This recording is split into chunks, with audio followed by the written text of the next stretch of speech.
Are you carrying hurtful tapes from your religious past into your relig-ish future?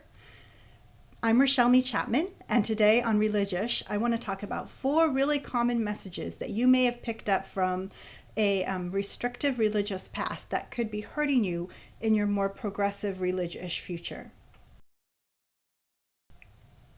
The reason I wanted to do this topic on today's show about old tapes and new messages is that in my online community Flock, we practice one core value each month, and this month we've been practicing compassion. And people are having a hard time practicing self-compassion. They're actually very good at extending compassion towards others.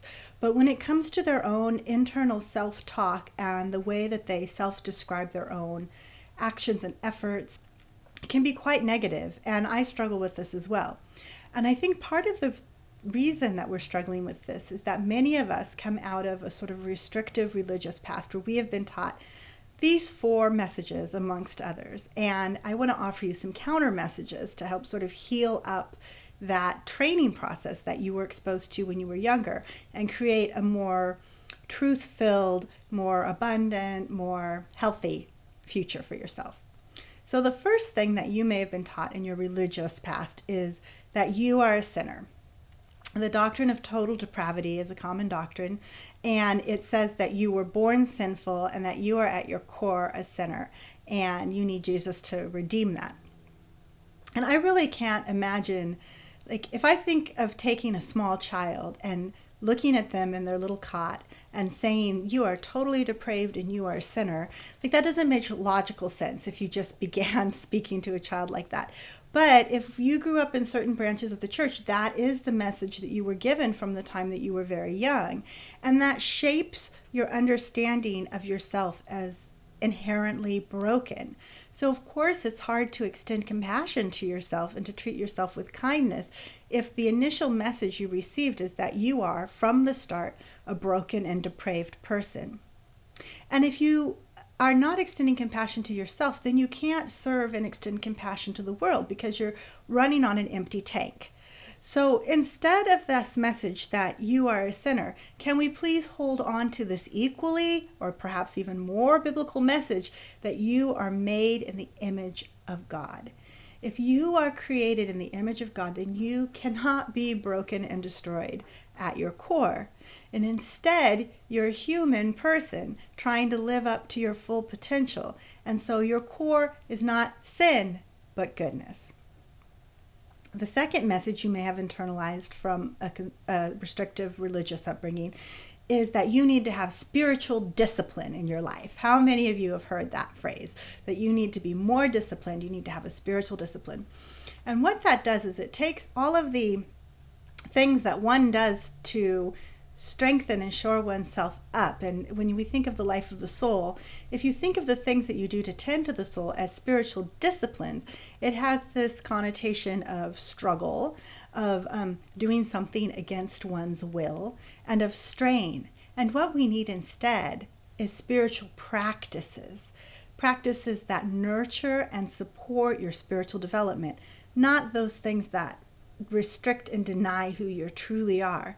So maybe instead of thinking in terms of spiritual discipline, you can begin to play with the idea of spiritual practices. And instead of thinking of straitjacketing yourself or shaping yourself into some pre-conformed mold, you can think about how do you nurture yourself to continue to grow into who God would have you to be.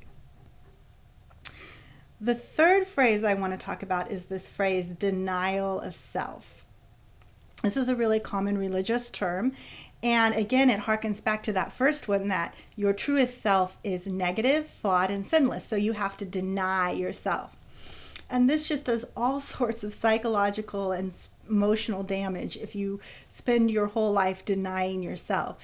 Whereas if you think that you are made in the image of God, if that's part of your framework, or if you think that people are not inherently depraved, then you don't want to deny yourself, but instead you want to tune in to the healthiest, truest parts of yourself. And so instead of thinking of denial in self, can we think of how do we live our fullest, healthiest self? That's a much better spiritual framework for your religious life. And the final phrase that we may be carrying from our religious past is this idea that you need to submit to your husband. Now, this one is, of course, specific to women, but this idea that you need to submit to your husband and raise your children, that these are your primary role as women, are, of course, incredibly diminishing, because it's too narrow of a way to live to be just a wife or just a mother, when in reality, you are a person. You are a human who has various roles in your life, including beautiful roles like wife and mother, and also artist, business person, teacher, healer, all sorts of different things. So in certain branches of the religious institution, men are allowed to be more than husband and father, but women are told to submit themselves to these two roles of wife and mother. And so instead of this idea of submission, could we think of the phrase serve one another? And could we be in a symbiotic communal relationship with all of those we have relationship with in our lives?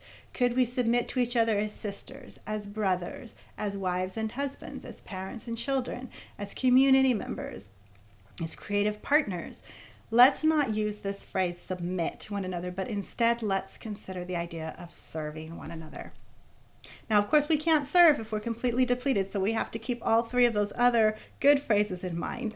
So this week, as you go forth, I hope you will think about being made in the image of the divine, finding spiritual practices that nurture your soul, living to be your fullest, truest self, and serving one another with love.